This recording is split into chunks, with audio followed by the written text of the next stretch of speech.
नमस्तु गुरुवर। मेरा प्रश्न ये है कि हम सब लोग मंदिर जाते हैं, भगवान का दर्शन करते हैं, गुरु के चरणों में आते हैं, दर्शन पाते हैं और आप खुद को समझते हैं कि हम बहुत धार्मिक है। मैं समझना चाहता हूं कि धर्म की परिभाषा क्या है। बहुत अच्छा सवाल किया है और अक्सर मैं अपने प्रवचनों में इन बातों पर चर्चा करता रहता हूँ। मंदिर जाना, सत्संग करना और अन्य धार्मिक कार्य करना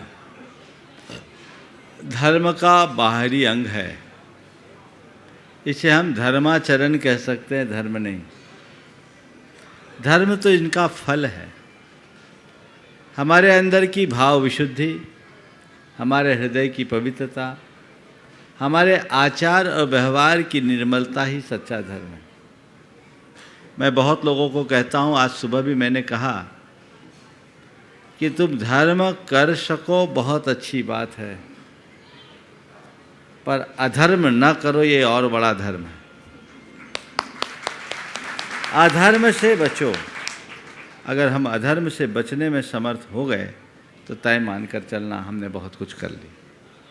चलिए, अंकिता जी पाटनी और इसी के बाद तैयार रहेंगे सिलचर गुवाहाटी आसाम से सुरेश चंद जी जैन का परिवार। नमस्ते महाराज जी। महाराज जी, मेरा सवाल ये है कि घर के कमिटमेंट्स और प्रोफेशनल कमिटमेंट्स के साथ साथ हम अपने आप को धर्म के साथ कैसे जोड़ सकते हैं और कैसे आगे बढ़ सकते हैं? देखिए, मैं तो कहता हूँ धर्म हमें यही सिखाता है, चाहे धर्म हो, चाहे प्रोफेशन हो, चाहे सोशल जो भी रिस्पॉन्सिबिलिटी हो। पहला काम घर, परिवार, प्रोफेशन और सोशल रिस्पॉन्सिबिलिटी को अच्छे तरीके से करें और उसे ही अपना धर्म माने। समझ गए? इन क्रियाओं में यदि हम अधर्म नहीं करते तो मेरी नज़र में वह भी बड़ा धर्म है। क्या बात है, क्या बात है। हम लोगों ने धर्म के प्रति अपना जो दृष्टिकोण है वो बिल्कुल अलग बना रखा है। हमने सोच रखा है कि धर्म घंटे 2 घंटे की क्रिया मात्र का नाम है। नहीं, धर्म घंटे 2 घंटे की क्रिया मात्र नहीं है। धर्म तो हमारे जीवन के रूपांतरण का विज्ञान है, जिसे हमें अपने प्रत्येक व्यवहार और विचारों में प्रतिबिंबित होना चाहिए, और ये होगा तब हम उसका फल पाएंगे। तो फिर महाराज, धार्मिक क्रियाएं हम बंद कर दें? नहीं, धार्मिक क्रियाएं हमारी धार्मिक विचारों के, भावों के उद्दीपन के साधन हैं। अगर हमारी बैटरी चार्ज होगी तभी तो हम कर पाएंगे। इसलिए धार्मिक क्रियाओं से अपने मन की बैटरी को चार्ज करो और चार्ज करने के बाद पूरे दिन उसका लाभ लो, तो हम काम कर सकते हैं। ओम। चलिएगा, सिलचर गुवाहाटी आसाम से सुरेश चंद जी परिवार। अति शीघ्र यहाँ पर नाम जिनका ले दिया जाए वो वहाँ पर क्यों में पहुँच जाए। और तैयार रहेंगे मुंबई से प्रक्षाल जी, नीता जी। एक स्वप्निल कुछ बोलेगा। अच्छा। हाँ। महाराज जी, आपके चरणों में कोटि कोटि नमन। आज हमारे लिए, सबके लिए बहुत सौभाग्य की बात है कि आज हम लोग आपको फेस टू फेस देख पा रहे हैं। आज हम लोग पूना से, औरंगाबाद से 300 लोग यहाँ पे मौजूद है और ये हमारे सबकी ओर से मैं चाहूँगा जितने लोग इस हमारे साथ में, सभी लोग साथ में खड़े हो जाए। जितने लोग, ये 300 लोग, घाटनादरा पाटनी परिवार, चांदीवाल परिवार, सब लोग खड़े हो जाए और महाराज जी के चरणों में कोटि कोटि नमन है हमारी सबकी ओर से। महाराज जी, मेरे पापा ने 111 वंदना की है, मम्मी ने 178 वंदना की है। उस शुभ अवसर पर हमने पूना से 300 लोगों को यहाँ पे शिखर जी करने के लिए आए और आज हमारे सौभाग्य देखिए, आज तक हम आपको जो टीवी पर देखते आए थे, आज हम आपको लाइव देख रहे हैं। बहुत बड़ा सौभाग्य का दिन हमारे लिए है। महाराज जी, आज मैं आपको कुछ यहाँ पे इस प्रभावना में आपको मैं कुछ अनाउंसमेंट करना चाहता हूँ कि क्यों ना हमारे इन क्लासेस का फ़ायदा सकल जैन समाज के स्टूडेंट्स को मिले। आज मुझे ये बताते हुए बड़ी खुशी हो रही है महाराज जी, आपकी प्रभावना ही, आपका जो ऑरा है उससे मैं इतना ज़्यादा, आज मैं आपके उस ऑरा को मैं फील कर रहा हूँ यहाँ से, और मेरा कुछ अनाउंसमेंट करने का बहुत मन कर रहा है। महाराज जी, आज मैं इस मंच से इस चीज़ को अनाउंस करना चाहता हूँ कि जितने भी छात्र भारत में जो सकल जैन समाज के स्टूडेंट्स हैं जो सीए कर रहे हैं उन सबको हम लोग हमारी ओर से सहूलियत देना चाहते हैं। इस मंच से मैं आज घोषणा करना चाहता हूं। और साथ साथ में जितने भी लोग, आप सभी जानते हैं कि जैन समाज के बहुत सारे स्टूडेंट्स सीए की क्लासेस करते हैं। हमारी क्लासेस जितनी ऑनलाइन पूरे भारत भर में चलती है, मैं आज इस मंच से घोषित करना चाहता हूं कि जितने भी स्टूडेंट्स इसका लाभ लेना चाहते हैं वो अपना नाम जरूर टेलीग्राम के लिंक पर, जो मैंने लिंक दी है, उस पर क्लिक करें और अपना नाम दे।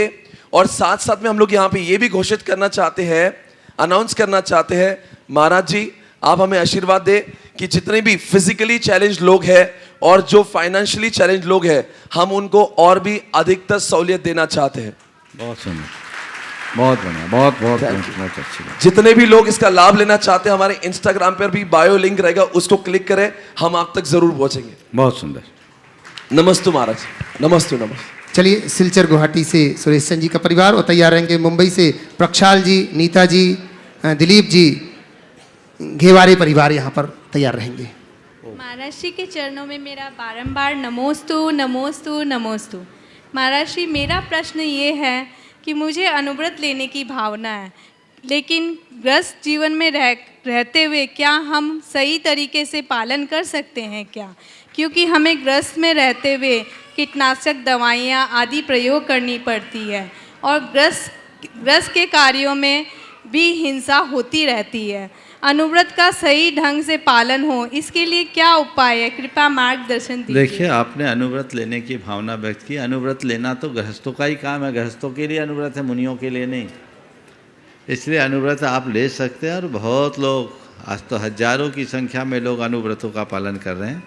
अपने विवेक और विचार के साथ यदि आप अनुव्रतों का पालन करेंगे तो सारे कार्य हो सकते हैं। कीटनाशकों के प्रयोग करने की कोई ज़रूरत नहीं है।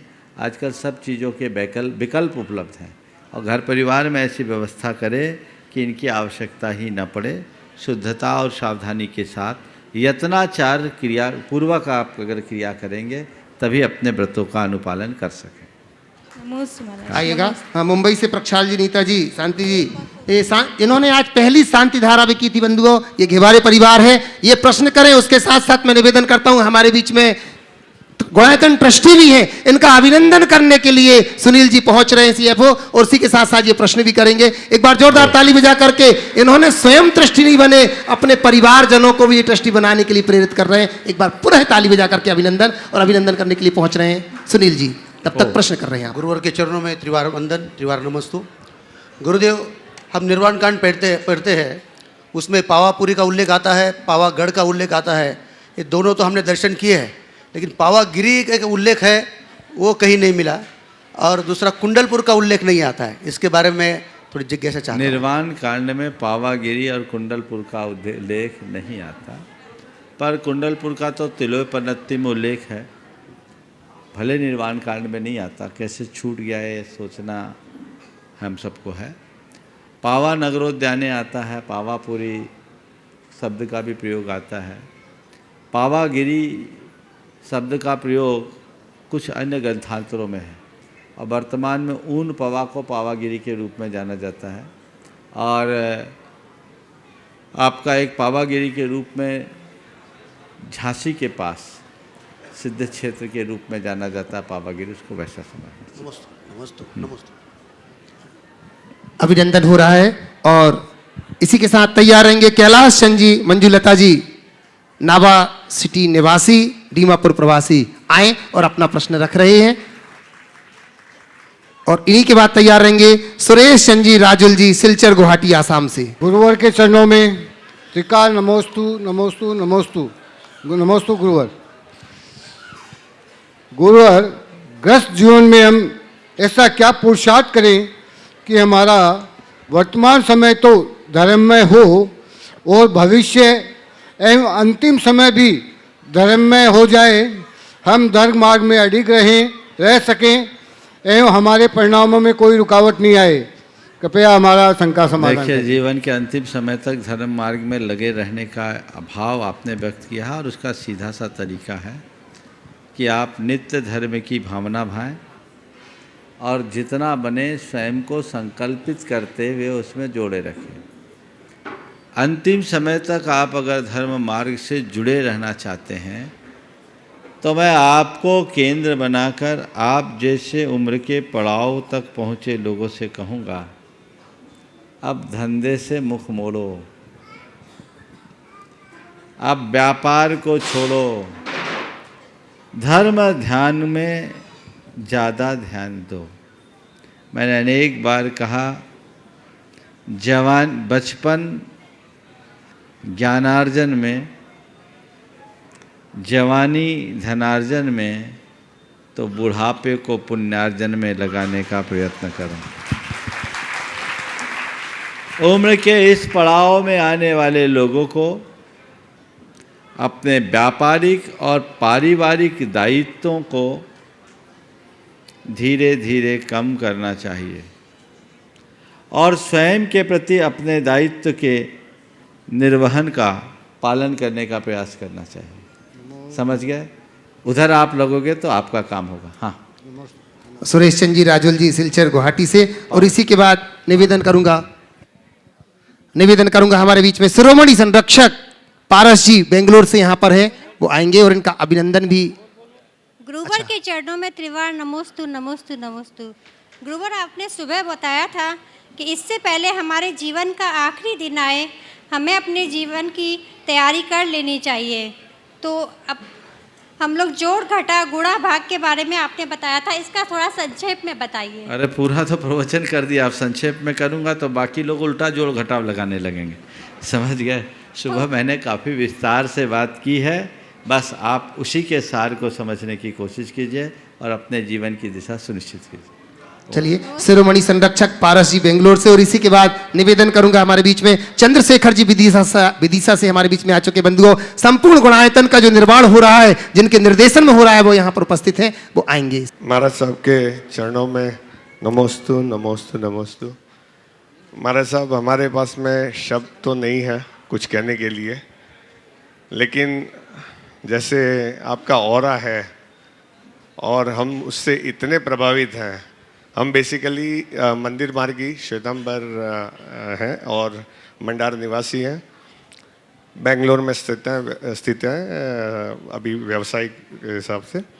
और हमारे पिताजी, जैसे मैंने पीछे भी कई बार मैसेज के द्वारा आप तक ये मैसेज पहुंचाने का कोशिश किया था कि हमारे पिताजी आपके एक भी प्रोग्राम मिस नहीं करते हैं, जहाँ कहीं भी हो, जैसे भी हो, मोबाइल पे, टीवी पे ज़रूर देखते हैं। और आपका आशीर्वाद हमारे परिवार पे यूं ही बना रहे, ऐसे मतलब मैं दिल से हमारे पूरे परिवार की तरफ से आपसे और एक बार नमोस्तु कहना चाहता हूँ और आशीर्वाद लेना चाहूँगा। मैंने अभी थोड़ी देर पहले पिताजी को भी फ़ोन किया था और उनको पूछा कि पापा कुछ सवाल पूछना है क्या, तो उन्होंने एक ही शब्द में कहा कि सवाल तो बहुत आते हैं, लेकिन महाराज साहब का वो मुख का दर्शन होते ही सारे सवाल गायब हो जाते हैं। अभी मेरे साथ में मेरे बेटे की सासू जी हैं, उनके मन में कुछ सवाल आया था, अगर आपकी अनुमति हो। जरूर। नीतू जी। साहिब जी, मेरा सवाल ये है, श्वेतांबर मंदिर में मूर्ति के चक्षु खुले रहते हैं और दिगंबर मंदिर में मूर्ति के चक्षु झुके हुए रहते हैं, इसका रीज़न क्या है? देखिए, सबसे पहले तो आज मैं पारस जी को और उनके पूरे परिवार को आशीर्वाद देता हूँ, और सबसे पहले उनके पिताजी को, जो पिछले कई वर्षों से दूर रह कर के भी पूरी तरह जुड़े हुए हैं और आज उन्होंने अपने आप को ही नहीं, अपनी पीढ़ियों को गुणायतन से जोड़ने का संकल्प लिया है। मैं आशीर्वाद देता हूँ कि इसी तरह देव गुरु धर्म के प्रति जुड़ाव हमेशा बना रहे और अपने जीवन का उद्धार कर सकें। आपने जो सवाल किया है कि दिगंबर प्रतिमा में आंखें झुकी और श्वेतांबर प्रतिमा में आंखें खुली क्यों होती?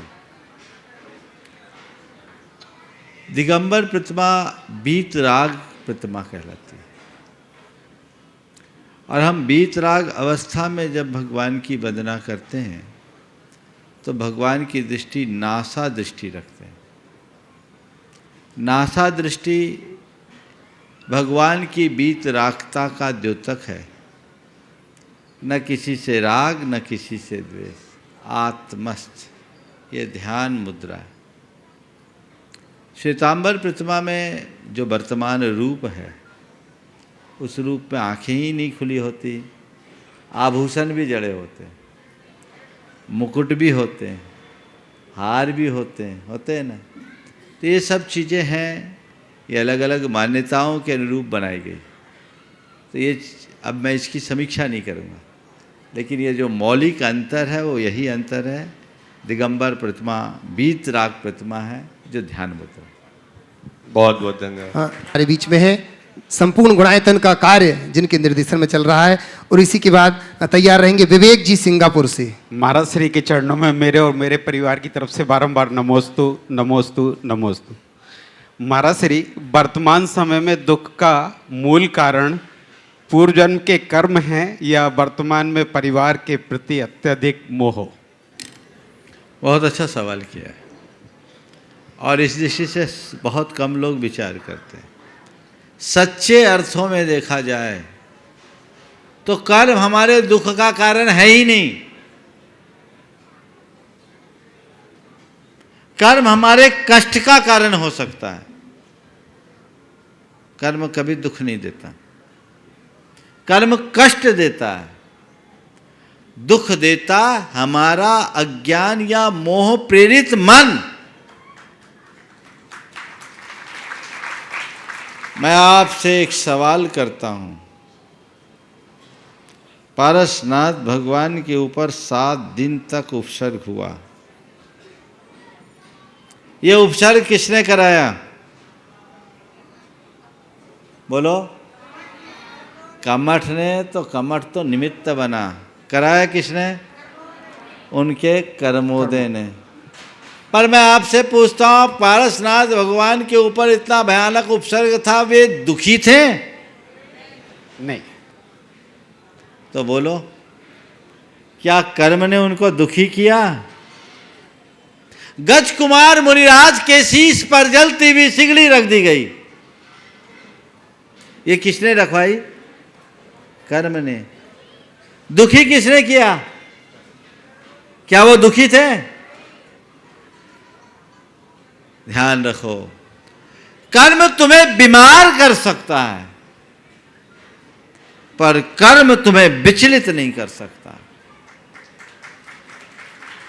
अगर तुम्हारे पास ज्ञान है, वैराग्य है, तो घोर विपदा की घड़ी में भी अविचल रहा जा सकता है। और यही ज्ञान का फल है। और इसी दृष्टि और कला से आप कर्म की सत्ता को उखाड़ने में समर्थ हो सकते हो। तो कर्म पीड़ा देगा, पीड़ित नहीं करता। पीड़ित होता है हमारा अज्ञान प्रेरित मन। कुछ भी हो, कैसा भी कर्मोदय हो, मात्र ज्ञाता दृष्टा बने रहो। कर्म की क्या मजाल जो तुम्हें कुछ भी कर सके। लेकिन सब कमजोर मनोबल वाले लोग हैं। थोड़ी सी बात में विचलित हो जाता है मन, हिल जाते हैं, मामला गड़बड़ा जाता है। तो इसलिए कर्म और आत्मा की ज्ञान के विषय में समझो। मैं अक्सर कहता हूँ, कर्म की सत्ता से बड़ी धर्म की सत्ता है। तो महाराज, आज तो आपने ऐसा बता दिया कि कर्म कुछ करता ही नहीं है, फिर तो कुछ भी करो, कर्मों के बारे में सोचो ही नहीं। ऐसा नहीं, कर्म कुछ करता नहीं ये भी नहीं कह रहा हूं, और कर्म ही सब कुछ करता है ये भी सही नहीं है। कर्म निमित्त बनता है।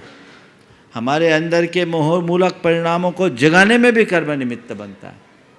कई बार कर्म की तीव्रता होने पर चाह करके भी हम अपने मन को शांत नहीं कर पाते।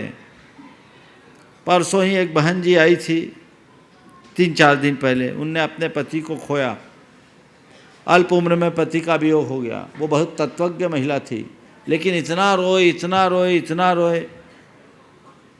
परिवार के लोगों ने कहा महाराज संबोधो। उन्होंने कहा महाराज मैं जानती हूँ ये सब गलत है, मेरे रोने से वो नहीं आएंगे, ये आर्त ध्यान मेरी दुर्गति का कारण बनेगा, लेकिन क्या करूं, रहा नहीं जाता, बार बार याद आती, मन विचलित हो जाता है। ये मोह है, ये मोह रुला रहा है। अब मोह का उदय जब प्रबल होता है तो ज्ञान भी काम नहीं कर पाता। इसलिए मोह को जीतो, और मोह को जीतने का एक ही उपाय है, निरंतर तत्वाभ्यास करो, विराग वैराग्य की भावना भाव। और दूसरा, जिन्होंने मोह पर विजय पा ली, जो मोक्ष मार्ग में लगे हैं, उनके संसर्ग में रहो, तभी मोह विजेता बनकर अपने दुखों से मुक्त हो सको। नमोस्तु। विवेक जी सिंगापुर गुणायतन ट्रस्टी, और इसी के बाद निवेदन करूंगा ब्रह्मचारी जिनेश भैया जी जो जैन ज्योतिष विद्या पंचांग लेकर के यहाँ पर आए हैं, उसका लोकार्पण भी होगा। और श्रीमती माया जी गजेंद्र जी गिन्नी ग्रुप से यहाँ पर हैं, वो उपस्थित रहेंगे जिन्होंने यह पंचांग छपवाया। नमोस्तु महाराज श्री समस्त प्रमाणिक टीम और सिंगापुर साधर्मी भाई बहनों की तरफ से आपके चरणों में बारंबार नमोस्तु नमोस्तु नमोस्तु। महाराज श्री, आपके जो 4 बातें प्रवचन में, काफ़ी बड़ा ऑडियंस इसको सुनता है, साक्षात बैठे हुए लोगों की अपेक्षा है। लेकिन महाराज जी, उसमें जो आप हाई लेवल की हिंदी जो यूज़ करते हैं महाराज जी, उसके कारण महाराज श्री एक बड़ा युवा वर्ग जो है वो उन प्रवचनों को पूर्ण रूप से समझने में वंचित रह जाता है महाराज जी। तो हम प्रामाणिक टीम वालों ने डिस्कस करके महाराज जी कुछ बातें बताई हैं महाराज जी यहाँ पे, उसके लिए आपका आशीर्वाद चाहूँगा। पहली चीज़ तो महाराज जी, ऐसे कई लेक्चर देने वाले हैं महाराज जी आज भारत में और भारत के बाहर, जो कि एक भाषा में बोलते हैं, लेकिन उसका वॉइस ओवर आर्टिस्ट या डब के थ्रू उनकी दूसरी लैंग्वेज में वो सेम बात ऑडियंस तक पहुंच जाती है। तो महाराज जी, हम आपसे आशीर्वाद चाहेंगे कि आप बोलते तो हिंदी में हैं, लेकिन उसको अगर हम इंग्लिश में, अगर जो यंग अपने श्रोता हैं उन तक पहुंचाएं तो ये ठीक रहेगा क्या महाराज जी? देखो, मैं तो बोल दिया, मेरा काम हो गया, आगे का काम तुम्हारा। जब भगवान की वाणी को 18 भाषाओं में और 700 लघु भाषाओं में रूपांतरित करने का काम मागध देव करते हैं, तो तीर्थंकरों के काल में वो काम देवकृत था। अब तीर्थंकरों का काल भी नहीं है और भगवान भी नहीं है, भगवान के सेवक हैं। तो जो कार्य देवकृत था, उस कार्य को टेक्नोलॉजी के बेस पर आप लोग करें तो ये स्वागत योग्य है, इसमें क्या सोचने की बात। ये टेक्नोलॉजी बेस्ड है। हमारा उद्देश्य अपनी बात को जन जन तक पहुंचाने का होना चाहिए। ये प्रभावना अंग है। प्रभावना अंग के संदर्भ में यही कहा गया, अज्ञान तिमिरव्याप्ति मपाकृत यथा यथम जिन शासन महात्म्य प्रकाशस्यात् प्रभावना। अज्ञान के अंधेरे को जैसे संभव हो वैसे फैलाना, मिटाना, और जिन शासन के महात्म्य के प्रकाश को फैलाना ही प्रभावना है। प्रामाणिक समूह बहुत अच्छा कार्य कर रही है। मैं उन पूरे के पूरे समूह के सदस्यों को आशीर्वाद देता हूँ। और आज तुम्हारे मन में जो बात आई बहुत अच्छी बात है। अगर इस तरीके से टेक्नोलॉजी का प्रयोग करके आप मेरी बात को जन जन तक पहुँचाने का उपक्रम करते हो तो अति उत्तम है।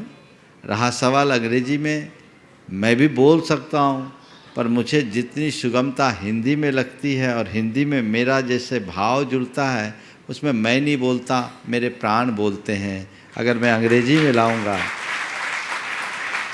में लाऊंगा तो उसमें कृत्रिमता झलकेगी। तो मैं कृत्रिमता से बचकर जीना चाहता हूँ और चाहता हूँ कि उसमें सरलता बनी रहे। ये आप लोगों का कार्य है।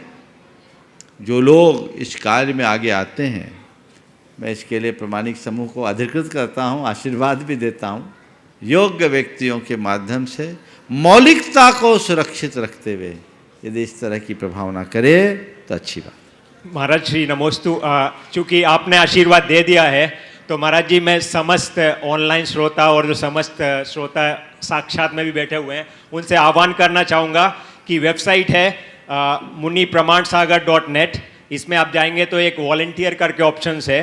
जो भी इस कार्य में अपनी सेवा देना चाहते हैं, तन के अलावा ये बहुत बड़ी सेवा है, तो वो जो सेवा देना चाहते हैं अपना फॉर्म भर दें और फिर हम उनको कांटेक्ट करेंगे और इस कार्य को हम आगे लेके जाएंगे। नमोस्तु महाराज। लीजिए, जैन ज्योतिष विद्या पंचांग ब्रह्मचारी जिनेश भैया जी हमारे बीच में यहाँ पर हैं, इसका लोकार्पण हो रहा है। श्रीमती माया जी गजेंद्र जी गिन्नी ग्रुप इंदौर से हमारे बीच में है बंधुओं, और ये बाहर इंस्टॉल पर होगा, आप निःशुल्क अपने अपने मंदिर के लिए इसे ले जा सकते हैं। और इसी के बाद तैयार रहेंगे टीकम चंद जी धीरज जी पांड्या डीमापुर से, जिन्होंने आज पहली शांति धारा की थी। बंधुओं उपस्थित हैं वो यहाँ पर?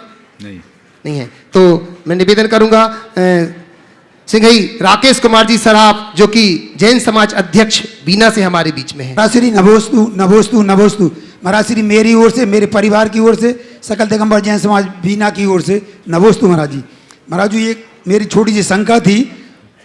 महाराज जी जब सामायिक स्वाध्याय करते हैं और सामायिक स्वाध्याय करते करते कभी कभी आँख में झपकी आ जाती है या माला हाथ से गिर जाती है, तो इसमें महाराज श्री हमारे कौन से कर्म का होता होगा?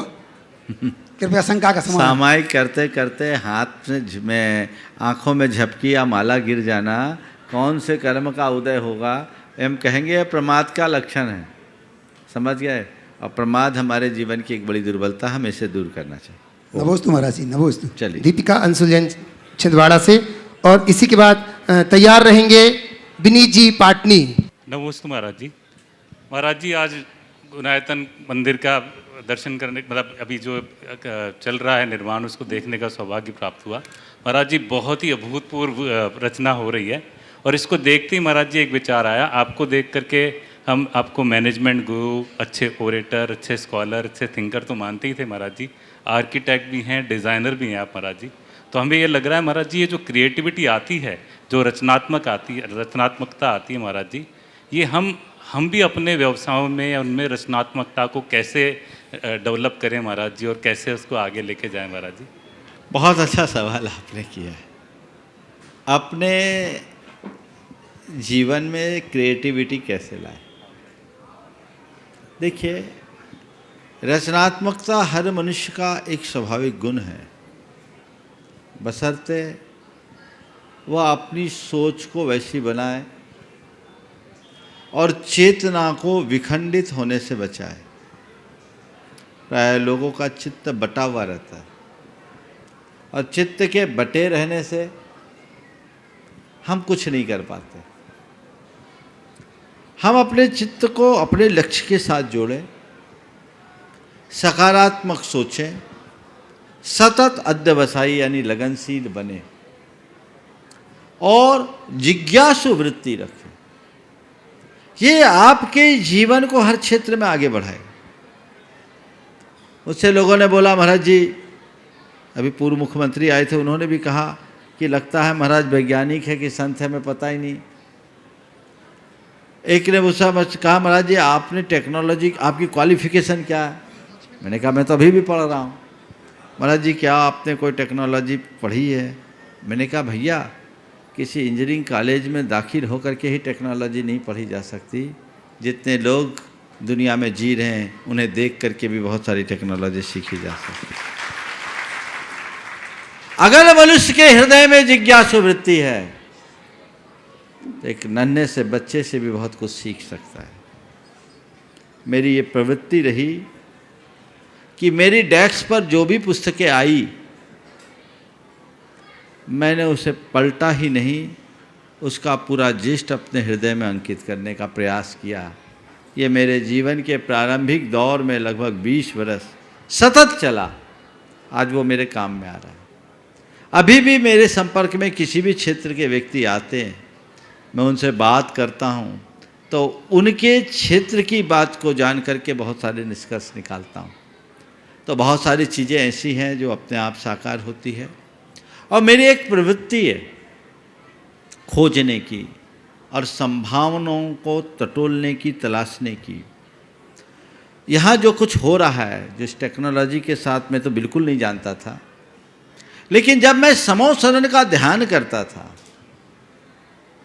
तो मेरे आँखों में, मेरे अंतस में ये सब चीज़ें झलकती थी जो आज दिख रही है। लगभग ऐसी, मैं कहूँगा कि मेरे अंदर की कल्पना को ही यहाँ साकार किया जा रहा है, बल्कि उससे और अच्छा। तो बस मैं एक ही बात सोचता था, इसको किया कैसे जा सकता था। और जो मैं सोचता गया, मुझसे लोग जुड़ते गए, उत्तर भी मिलता गया, आकार भी लेता गया, सारा काम हो गया। तो ये जो मैंने आज बात कही, सकारात्मकता हो, सतत अभ्यास हो, लगनशीलता हो और चित्त को बंटने न दें, ध्येयनिष्ठ बने। आप देखिए आपकी रचना धर्मिता कितनी अधिक बढ़ती है। दीपिका अंशुल जी छिंदवाड़ा से, और इसी के साथ तैयार रहेंगे बंटी जी मंडल। गुरुवर के चरणों में त्रैवार नमोस्तु नमोस्तु नमोस्तु। महाराज श्री, मेरा प्रश्न यह है कि जब किसी त्रियंच का अंतिम समय आता है तो उस समय हम उसे संबोधते हैं, पर उसके लिए हमारी भाषा समझ पाना संभव नहीं है, तो इसका उस पर कैसे और क्या प्रभाव पड़ता है? देखिए, ऐसा नहीं है, भाषा से भी बड़ा स्थान भावों का है, और पशु पक्षी भी हमारी भाषा समझते हैं। समझ गए? मैं दो उदाहरण आपको दे रहा हूँ, एक मेरे प्रत्यक्ष अनुभव का है और एक मुझे एक वीडियो क्लिप के माध्यम से दिखा गई उसकी। आज से लगभग 20 वर्ष पूर्व हम बड़ौद के लिए जा रहे थे, बागपत से बिहार किए, मेन रोड पर आए तो रोड से नीचे एक गाय छटपटाती हुई दिखी। हमारे वहाँ से गुजरने के 10-5 मिनट पहले किसी वाहन की टक्कर से वो वहाँ फेंकी होगी, वो तड़फ रही थी। मैं वहाँ तक गया, एक छोटे से गड्ढे में थी वो, और दिख नहीं रहा था इसे चोट कहाँ लगी। आप सुनकर ताज्जुब करोगे, मेरे मुख से निकला, इसे इतनी चोट लगी है, छटपटा रही है, पर चोट दिख नहीं रही, चोट लगी कहाँ है। आप हैरान हो जाओगे, उस गाय ने उस वेदनापूर्ण स्थिति में अपनी गर्दन को उठा के दिखाया और यहाँ पूरी गर्दन उसकी कटी हुई थी। उस घायल अवस्था में हमारे साथ लोग थे, उस गाय को वहाँ से एम्बुलेंस बुला करके उठाए, वहीं रास्ते में ही बड़ौद की गौशाला थी, वहाँ उसकी सेवा हुई, नमोकार मंत्र आदि सुनाया गया और धर्म ध्यान पूर्वक 5-7 दिन तक का उसका जीवन और रहा, क्योंकि गंभीर चोट थी, पर वो धर्म ध्यान के साथ गई। तो ऐसा नहीं है कि ये हमारी भाषा नहीं समझते, बहुत समझते हैं। इसी तरह एक गौशाला का एक क्लिप मुझे दिखाया गया, गिर गाय की गौशाला थी अहमदाबाद की। उस गौशाला में गायों को कहीं रस्सी बांध के नहीं रखा जाता, बाड़े में रखा जाता। वो चारा चर रही थी एक गाय, और एक बाड़े में बछड़े थे। दूध दूहने का टाइम आया, उसने कहा गोपी गोपी गोपी 3 बार। गाय अपना चारा छोड़ करके सीधे उसके पास आ गई, और बाड़े में लगभग 150 बछड़े थे, उनमें से केवल उसका बछड़ा बाहर निकल करके आया और अपने माँ के थन से लग गया। ये है भाषा समझने का परिणाम। ये कहना गलत है कि पशु पक्षी हमारी भाषा नहीं समझते। मैं तो समझता हूँ प्रेम की भाषा हर प्राणी समझता है, इसमें कोई संशय नहीं, इसलिए हम प्रेम की भाषा पढ़ें। धन्यवाद। नमोस्तु महाराज। बंटी जी मंडला से, और इसी के बाद तैयार रहेंगे नीलेश जी, रानी जी, अखिलेश जी वड़वानी से। महाराज श्री के चरणों में मीरा व अमरदीप परिवार का बारंबार नमोस्तु नमोस्तु महाराज जी। जीवन में किसी प्रकार की विपरीत या प्रतिकूलता आने पर अपना एवं परिवार का आत्मविश्वास कैसे बढ़ाएं, मार्गदर्शन दीजिए महाराज जी, उचित मार्गदर्शन। देखिए, जीवन में जब कभी भी प्रतिकूलता आए, घबराइए नहीं, उस घड़ी में अपना आत्मविश्वास अगर बनाए रखना चाहते हैं तो 4 काम कीजिए। पहले, सोच को सकारात्मक बनाइए। अगर आपकी सोच सकारात्मक होगी तो प्रतिकूलता में भी आप अनुकूलता का एहसास करने में समर्थ होंगे। दूसरी बात, ये मान करके चलिए कि ये थोड़ी देर की बात है, रात टलेगी, प्रभात होगा, ये अंदर भाव जगाइए। थोड़ी देर की बात, अभी रात है, रात के बाद तो सवेरा होगा ही होगा, अंधेरा है अब उजाला होगा ही होगा, ऐसी सोच रखिए। तीसरी बात, आशावादी बनिए। अभी विपत्ति आई है, विपत्ति के बाद संपत्ति आएगी, प्रतिकूलता है, अनुकूलता आएगी, घबराने की बात नहीं है। समझ गए? तो सकारात्मक सोचिए, थोड़ी देर की बात समझिए, आशावादी सोच रखिए। समझ गए? और चौथी बात, मन में धैर्य बनाए रखिए। मन का धैर्य हमारे लिए बहुत बड़ा संबल देता है। प्रायः लोग ऐसी स्थितियों में अपना धैर्य खो देते हैं, इसलिए स्थितियां विषम हो जाती है। अगर धीरज धारे तो परिणाम अच्छे हों। नीलेश रानी अखिलेश जी बड़वानी से, और तैयार रहेंगे संचित जैन, टिकैत नगर, लखनऊ से। नमस्तु महाराज जी, बड़वानी वासी वालों के तरफ से नमस्तु नमस्तु नमस्तु। महाराज जी, मेरा ये सवाल है कि अगर कोई मकान, दुकान या फैक्ट्री रोड पे होती है तो उसकी वैल्यू होती है, उसकी डबल वैल्यू होती है, लेकिन कोई इंसान रोड पे आ जाता है तो उसकी वैल्यू कम हो जाती है, ऐसा क्यों? ऐसा इसलिए कि फैक्ट्री, दुकान, मकान को बेचा जा सकता है, इंसान को बेचा नहीं जा सकता।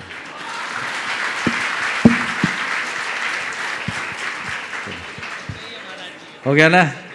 सच्चाई है, आगे व्याख्या करने की जरूरत नहीं है ना।